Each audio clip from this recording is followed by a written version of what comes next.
Minsan pa nagiging issue yung garapala na pagka-pro Duterte ni Robin Padilla. So binanggit na naman yan ngayon. Kumbaga inaano siya ngayon diyan, tinatanong siya, bakit sobra ang pagka niya, loyalista niya, panatiko niya sa mga Duterte. Samantalang dapat dahil senador ka na, siyempre dapat ang mas nangingibabaw na dinadala mong interest diyan, interest ng bayan. Hindi ka naman senador ng mga Duterte. Hindi ka naman naging senador para protektahan ang mga Duterte. Naging senador ka para sa taong bayan. Kapartido mo sila Duterte, pero dapat ang nangingibabaw sa iyo interest ng bayan, hindi interest ni Duterte. Ay kaya lang, kapag tinatanong si Robin Padilla, bakit ganun siya? Bakit parang mas matimbang pa sa kanya? Hindi pala parang. Bakit mas matimbang pa sa kanya na protektahan ang interest ni Duterte kaysa sa interest ng bayan? Ang sagot ni Robin Padilla, ako ay aso niya, wala po kayong magagawa. Wow! Ayan mga kabunyog. Anong masasabi niyo diyan? Inamin na mismo ni Robin Padilla, inamin na ni Robin Padilla na siya ay aso. Aso siya ng mga Duterte. Pag sinabi mong aso, pag sinabing talon-talon, pag sinabi mong kahul-kahul, pag sinabi mong kagatin mo to, kakagatin ka niya. Aso eh. Oh. Ngayon, hindi kinakaila ni Padilla ngayon. Talagang inaamin niya, lantaran, na aso nga siya ng mga Duterte.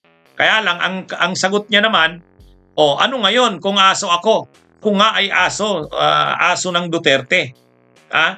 Pero, anong magagawa nyo? Wala na kayong magagawa. Yan yung mayabang na hamon ni Robin Padilla.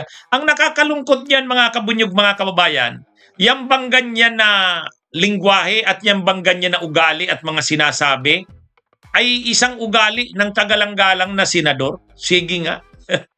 Yung sabihin mo mismo lantaran, sabihin mo na ikaw ay aso ng Duterte, aso ka ni Digong, at sabi niya wala kayong magagawa.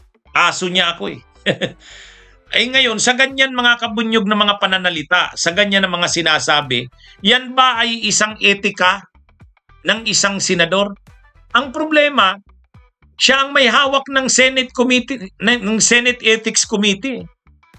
Siya ang may hawak siya ang chairperson ng Ethics Committee. At sa ginagawa niyang yan, hindi siya nirereklamo sa Ethics Committee. Hindi. Ang nirereklamo pa nga nila Topacio ay si Risa Hontiveros. Si Risa Hontiveros yung tinitingnan nila Topacio na hindi kagalang-galang na senador. Pero si Robin Padilla, kagalang-galang yan Para sa kanila, kagalang-galang yan. Chairperson pa nga ng Senate Ethics Committee. Anyway, hindi lang naman yan yung ngayon nagsabi ng ganyan si Robin Padilla. Naalala nyo nung may hearing noon yung komite ni Amy Marcos tungkol sa pag-aresto kay Duterte. Tapos nandun si Torre. Anong sabi ni Robin Padilla kay Torre? General, pasalamat ka't walang order sa akin si Vice President Sara. Pasalamat ka't walang order sa akin si dating Presidente Duterte. Kung may order sila sa akin, na isight ka in contempt, ngayon mismo isasight kita in contempt. At ako mismo ang kakaladkad sa'yo. Punta sa kulungan mo. Ganon yung yabang ni Robin. Pero pinapakita niya talaga na siya talaga mas nandyan siya sa Senado para protektahan ang Duterte. Yan po ang diyan, yan ang totoo. Talagang kumbaga si Robin Padilla, hindi naman siya senador ng bayan. Senador siya ng Duterte, di ba, Ronnie Competente? Kaya lang mga kabunyog, sana maging rin to sa atin. Sa pagpili naman natin ng senador, pumili naman tayo ng, imagine nyo yan, sa kanya na galing yan sabi niya, ako ay aso niya, wala po kayong magagawa. Nakakahiya na ang isang senador, ang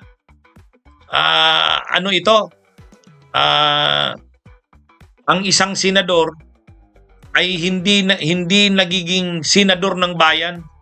Kaya lang daw aso ka daw, Robin, na may galis. Ayan mga kabunyog. Nakita ko lang yan na talagang garapalan, pinagmamalaki ni pinagmamalaki ni Padilla na aso nga siya. Kumbaga aso siya ng Duterte. Pag sinabi ng Duterteng kagat, kakagat siya. Pag sinabi mong kagatin mo yan, attack. Attack. Yan ang ibig sabihin niya dyan. Kahit mali yan, kahit mali yung pinapagawa sa kanya, kasi aso siya nila Duterte, gagawin niya. Ganun siya mga kabunyog. Hindi bayan ang niya pinaglilingkuran. Ang pinaglilingkuran niya Duterte.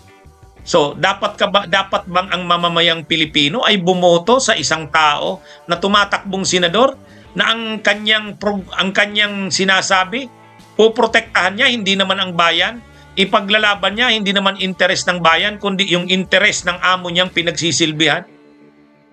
May aso pala sa Senado. Oo, yan na at siya pa mismo ang chairperson ng Senate Ethics Committee. Siya pa yung chairperson ng Ethics Committee, tandaan nyo yan. Kaya, pag sinabi mong chairperson ka ng Ethics Committee, ikaw yung magtitiyak na ang etika o gawi-gawi, pinagsasabi, ginagawa, kilos, manera ng mga senador ay maayos, matino, kagalang-galang. Sa tingin nyo, yung ginagawa niyang yan, kagalang-galang yan? Kagalang-galang ba yan? And yet, and yet, sinasabi niya, aso siya. Yan ba ay, yan ba ay kagalang-galang na lingwahe o sabihin ng isang senador? Alam nyo, ang isang senador, mayroon ka namang political affiliation.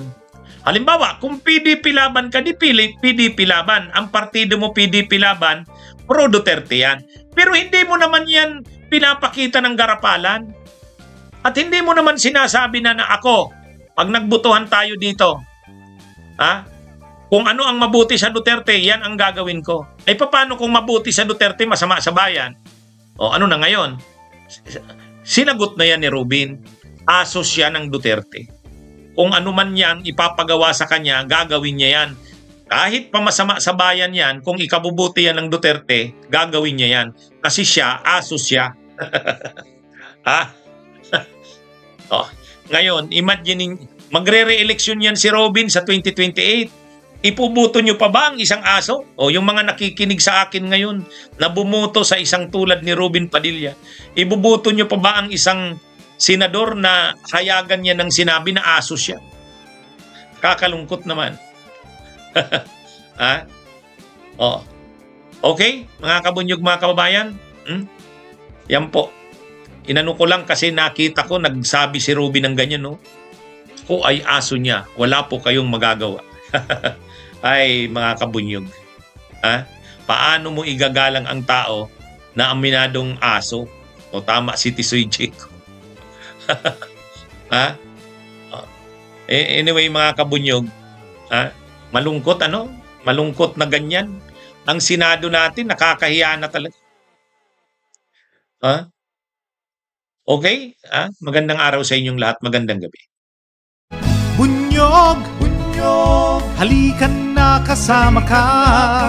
Bunyog, kapag buklod ay may pag-asa.